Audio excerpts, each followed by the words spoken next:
Bienvenue dans cette série d'émissions. Dans l'épisode précédent, nos explorations nous ont permis d'observer quelques-unes des extraordinaires performances de la nature. Que ce soit sous les eaux, sur la terre ou dans les airs, des millions d'espèces vivent grâce à d'ahurissantes technologies biologiques. À notre niveau, et grâce à notre corps, nous disposons de la capacité d'observer, d'entendre et de ressentir.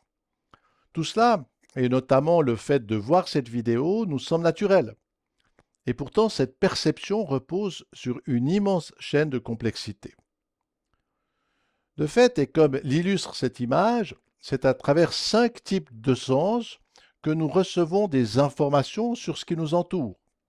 La vue, l'ouïe, l'odorat, le goût et le toucher, ce sont nos sens les plus connus. Pourtant, il en existe un 6e et même encore un de plus. De fait, et dans la prochaine émission, je vous parlerai d'un 7e sens biologique essentiel et pourtant très souvent ignoré. Mais revenons à nos 5 super pouvoirs. Sur un plan technique, nos sens s'appuient sur un réseau de plus de 150 000 km de fibres nerveuses. C'est quand même environ 4 fois le tour de la Terre. Par ailleurs, et grâce à un nombre colossal de capteurs, des signaux sont émis et nous ressentons ce qui se passe à l'extérieur et à l'intérieur de notre corps. Une seule de nos mains en abrite 17 000. Dans notre bouche, les cellules sensorielles peuvent distinguer la nature chimique des aliments. À l'intérieur de notre nez, elles sont capables de disséquer et d'analyser les molécules en suspension dans l'air. Dans nos oreilles, un système complexe nous permet de capter les ondes sonores. Comme c'est ce sens qui vous permet de m'entendre, c'est une bonne occasion d'en décrire le fonctionnement. Chacune de nos oreilles dispose de 15 000 capteurs sensoriels. Pour illustrer son fonctionnement, j'ai réalisé cet étrange appareil. En effet, c'est grâce à d'étonnants mécanismes biologiques que nous sommes capables de capter et d'interpréter les bruits, les paroles et la musique. Pour rappel, les sons sont formés par de petites variations de pression de l'air. Par exemple, c'est en faisant onduler une corde et ses parties en bois qu'un violoncelle envoie des vibrations. Comme lorsque l'on jette un caillou dans l'eau, ces mouvements vont produire des vagues, et ce sont ces ondes invisibles qui se déplacent dans l'air et qu'il s'agit de détecter et d'analyser. Tout cela n'est pas simple et les procédés mis en œuvre pour parvenir à cet exploit sont hallucinants. Les ondes sonores se déplacent à près de 400 mètres à la seconde. C'est très rapide. Mais, et grâce à l'écart entre nos deux oreilles, elles n'arrivent pas exactement au même moment dans notre cerveau. C'est donc en calculant ces infimes décalages temporels que nous pouvons situer un bruit dans l'espace. Par ailleurs, et après avoir capté les variations de pression atmosphérique produites par les sons, nos oreilles vont les amplifier. Ce processus commence avec les pavillons de nos oreilles.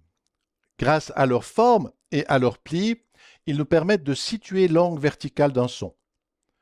Ensuite, et comme dans un entonnoir, le débit et la force des ondes augmentent et elles viennent frapper l'obstacle formé par le tympan. Cette toile élastique d'un 10e de millimètre d'épaisseur est comparable à un tambour. Les vagues sonores viennent s'écraser contre cette membrane et la font vibrer. Mais c'est là où c'est hallucinant. Pour capter les vibrations, l'oreille abrite un petit os que l'on appelle le marteau. Cette image montre ce que l'on peut voir en utilisant un otoscope. Derrière le tympan, semi-transparent, on distingue le marteau et son point de contact placé au centre. À chaque vibration, ce petit os se met à bouger. La suite du processus est un prodigieux exploit mécanique. En effet, le mouvement du marteau est transmis à un deuxième os, que l'on appelle l'enclume, et celui-ci transmet alors son déplacement mécanique à un troisième que l'on appelle l'étrier. De par leur forme et leurs articulations, ces 3 pièces font office de levier et permettent d'augmenter de 20 fois l'amplitude du signal. Par ailleurs, ce procédé fait aussi passer les ondes sonores qui étaient dans l'air dans la dimension liquide et le rendement de ce système est de quasiment 100%. Ensuite, et c'est dans la cochlée, cet organe en forme de coquille d'escargot, que les fréquences sont séparées.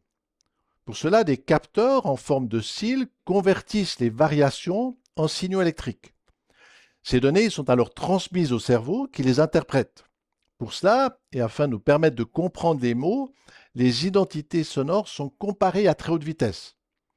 C'est grâce à tout ce processus que vous me comprenez.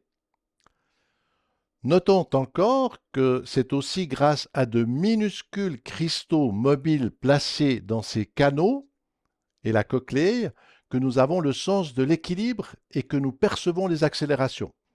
Cette capacité à ressentir l'espace tridimensionnel, c'est notre précieux sixième sens. Ayant usiné de nombreuses pièces mécaniques, je trouve cela inouï. Imaginez la taille de ces os dans les oreilles d'une minuscule souris, et ça fonctionne. Mais ce n'est pas fini, car notre exploration nous conduit à nous attarder sur le sens le plus spectaculaire et aussi le plus charmant, la vue. Mais avant d'en parler, il faut que je vous raconte ce qui m'est arrivé dans ma jeunesse. Alors que j'avais 14 ans, j'ai entrepris de faire de la nitroglycérine. C'est un très puissant explosif et c'est ce qui a permis à Alfred Nobel de créer la dynamite. Grâce à son invention, il est devenu très riche et c'est sa fortune qui a servi à lancer les célèbres prix Nobel. Malheureusement pour moi, l'expérience ne s'est pas très bien terminée car la fiole qui contenait les précieux composants a trop chauffé et a fini par exploser dans la salle de bain familiale. Comme j'étais aux premières loges, j'en ai pris plein la vue. Mes yeux ont été brûlés par des jets d'acide et je suis resté plusieurs jours aveugle. Notons que si l'explosion avait eu lieu plus tard, je ne serais pas là pour en parler. Suite à cet accident, j'avais de gros pansements sur les yeux et j'ai donc perdu la vue durant plusieurs jours. Se retrouver dans la condition d'un aveugle permet de mesurer la valeur des images filmées par nos caméras biologiques. D'abord, c'est parce que nous disposons de deux capteurs distincts que nous pouvons voir en relief. Grâce à leur écartement, chaque œil dispose de son propre point de vue. C'est en analysant les minimes différences entre les deux images que le cerveau reconstitue les choses en trois dimensions. C'est aussi grâce à cette vision stéréoscopique que nous pouvons estimer les distances. À noter que c'est ce système-là double objectif que j'aurais mis depuis longtemps au dos des smartphones. Traiter et interpréter les images n'est toutefois que la fin du processus. Car avant cela, il faut arriver à concentrer la lumière réfléchie par les objets sur des capteurs. Globalement, cela peut se faire de deux manières. La première solution est d'utiliser un miroir. Les rayons lumineux viennent frapper la surface et rebondissent selon l'angle qu'on leur donne.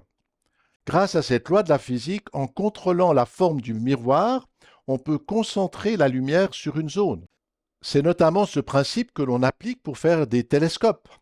Pour cela, des miroirs concaves sont taillés dans des blocs de verre et revêtus d'une couche métallique réfléchissante. Mais c'est un travail très difficile à réaliser. En effet, puisque chacun des points du miroir doit renvoyer le rayon sur le centre, il faut que sa courbure soit parfaite.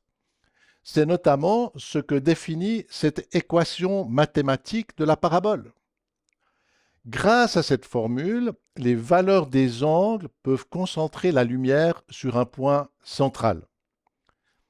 C'est cette formule que j'ai appliquée pour réaliser les miroirs de mon projet de four solaire.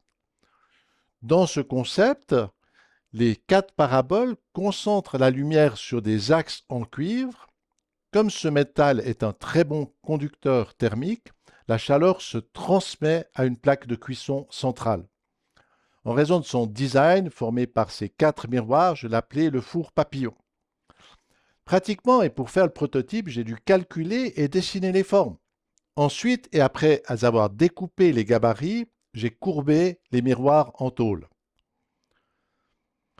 Pour cela, et comme l'illustre l'équation de la parabole, j'ai dû veiller à ce que chaque point de la courbe soit parfaitement positionné. Déjà, et pour ce simple four solaire, ce n'était pas facile à réaliser. Mais, et lorsqu'il s'agit d'obtenir et de traiter des images, la précision qu'il faut avoir est colossale. Ainsi, et comme l'a rappelé le dysfonctionnement du télescope Hubble lancé en 1990, une erreur infime dans l'application de ces règles et l'image devient floue. À l'époque et pour la NASA, c'était un grand drame. Finalement, et pour régler le problème et pouvoir utiliser le télescope, ils ont dû lancer une mission dans l'espace afin d'équiper leurs précieux satellites de lunettes correctrices. Créer des formes convexes et des revêtements capables de concentrer avec précision la lumière fait partie des grands défis technologiques. Et pourtant, c'est cet exploit qu'accomplit à de nombreuses reprises la nature. Par exemple, les coquilles Saint-Jacques, que les gourmets n'apprécient pas pour leurs yeux, sont dotées d'un extraordinaire système visuel. Sur le pourtour de leur coque, ces mollusques disposent de près de 200 petits télescopes de 1 mm de diamètre. À l'intérieur, la lumière est concentrée par des miroirs concaves d'une précision et d'une technologie inouïe. Pour réfléchir la lumière, les atomes sont disposés en structure cristalline et il y en a entre 20 et 30 couches. Mais comment cette matière s'est-elle retrouvée là? Et qui en a calculé la forme? Mais les miroirs ne sont pas le seul moyen de concentrer de la lumière. En effet, et comme on peut le voir avec un verre rempli d'eau, lorsque les rayons traversent une matière transparente, ils changent de direction. C'est ce mécanisme appelé réfraction que l'on utilise pour faire des loupes. Là encore, c'est très complexe car la déviation varie selon l'angle. De plus, et comme les rayonnements de lumière ont différentes longueurs d'onde, ils ne suivent pas les mêmes trajectoires. À cause de ces effets, la forme d'une loupe doit être parfaitement adaptée. C'est cette équation mathématique qui définit une partie des éléments à respecter. Comme on peut le voir avec un objectif de caméra, concentrer avec précision la lumière est un grand défi. Ce type d'optique photographique abrite 11 lentilles faites dans des verres de grande pureté. La tolérance à respecter pour tailler les formes est de l'ordre du milliardième de mètre. À l'arrière, un iris mécanique permet de réduire le flux de lumière. Par ailleurs, le groupe de ces 3 loupes se déplace d'avant en arrière pour faire la mise au point. La connaissance et les technologies que requiert la fabrication de cet objectif nous amènent à bien ouvrir nos yeux. Car là encore, la nature abrite des milliards de systèmes comparables. Les yeux des insectes abritent même plusieurs modules optiques et une banale mouche en porte plus de 6000. Chacune de ces loupes dispose de 8 modules. Il y a donc 48 000 capteurs. Grâce à des vibrations appliquées sur les capteurs, ce système visuel fournit un débit de 200 images par seconde, soit une cadence près de 10 fois supérieure à la nôtre. C'est à cause de ces performances qu'il est difficile de tuer une mouche. Quand vous tentez de la taper, la mouche très vive vous voit avancer comme au ralenti. Pour nous les hommes, c'est aussi grâce à la diffraction que nous pouvons voir. Ainsi, le fait de regarder cette vidéo vous semble naturel. Et pourtant, les technologies mises en œuvre sont ahurissantes. Regardons cela de plus près. Sur le plan technique, nos yeux sont formés de 2 billes mobiles d'une vingtaine de millimètres de diamètre. Chacune d'elles est commandée par un jeu de 6 muscles. De plus, et pour protéger notre précieuse caméra ou la mettre en veille, un 7e moteur est chargé de commander la paupière. c'est le clignement des yeux et l'injection de liquide parfaitement adapté qui permettent de nettoyer régulièrement nos précieuses fenêtres. Mais, et comme l'illustre ce schéma, les parties les plus complexes se cachent à l'intérieur. En effet, comme on peut le voir avec le disque coloré de notre iris, l'œil peut modifier le diamètre d'entrée de la lumière pour régler sa sensibilité. Ensuite, et pour atteindre sa cible, la lumière est concentrée par ses lentilles. Là encore, le choix de la matière est un aspect fondamental, car si ces loupes n'étaient pas parfaitement transparentes, le capteur ne recevrait pas l'image. Dans l'œil, et pour ne pas faire obstacle à la lumière, les cellules du cristallin sont très longues et dépourvues de veines. Le degré de transparence qui en résulte est une impressionnante démonstration de l'intelligence mise en œuvre dans le choix des atomes et des molécules. La nécessité d'avoir une matière parfaitement transparente s'observe avec la dégénérescence de la cataracte. Avec cette maladie, le cristallin devient opaque et tout devient terne et flou. Notons aussi que l'œil est rempli d'un gel transparent et qu'il est constamment filtré. Pour que tout fonctionne, la pression dans la chambre de l'œil doit être parfaitement réglée. Si la pression est trop forte, vous aurez un glaucome et cela peut détruire le nerf optique. Dans nos yeux, c'est grâce à la combinaison formée par ces deux loupes que la lumière se focalise. Là encore, la précision doit être au rendez-vous, car si l'image se concentre devant le capteur, vous serez myope. Si elle arrive derrière, vous serez hypermétrope. Si vous avez ce genre de problème, comme c'est le cas pour moi, des lunettes vous permettent d'ajouter une loupe afin de corriger ces erreurs. Mais le problème est complexe, car lorsqu'on regarde de près ou de loin, les distances dans l'œil se modifient. C'est pour tenir compte de ces variations que dans les objectifs, les ingénieurs doivent réaliser des mécanismes de précision pour faire bouger des lentilles. Mais dans notre œil, il n'y a que deux loupes et elles ne se déplacent pas. La solution appliquée ici s'appuie sur des technologies que les fabricants de caméras et de smartphones rêveraient de maîtriser. En effet, dans notre œil, la loupe du cristallin est souple et motorisée. Sans cesse, et lorsque vous regardez de près ou de loin, des muscles déforment avec précision cette lentille de 10 mm afin de régler son point focal. Tous ces éléments et leur asservissement visent à concentrer et à projeter l'image sur une zone sensible et barder le capteur. Là encore, c'est par un savant agencement d'atomes et de molécules que les cellules arrivent à transformer les longueurs d'onde de la lumière en signaux électriques. Notons que c'est aussi ce que font les capteurs électroniques de nos caméras. Ensuite, et après avoir transité par les nerfs optiques, le flux de données est traité dans notre cerveau et les signaux deviennent une image cohérente. Finalement, les couleurs et les formes sont comparées et interprétées et vous me voyez. Ce qui est fou, c'est que durant une seule seconde, votre système visuel a créé et a analysé plus d'une vingtaine d'images. Comme nous l'avions évoqué, et comme le démontre ce cheminement, tous les systèmes s'appuient sur une chaîne de services. Dans le cas de l'œil, les paupières, la cornée, l'iris, le cristallin, les capteurs et des milliers d'autres éléments trouvent leur utilité dans le fonctionnement de l'ensemble. En effet, les loupes ne sont rien sans le capteur, mais celui-ci doit aussi pouvoir envoyer ses signaux via le nerf optique. Ensuite, ces variations électriques doivent être collectées par un récepteur capable de les convertir. Enfin, et sans un traitement à même de créer un sens à l'image, toute la chaîne ne sert à rien. Chacun de ces quatre services est un édifice d'intelligence spécifique. Toutefois, et à cause de leur lien avec les autres, ils ont tous dû être fabriqués en même temps.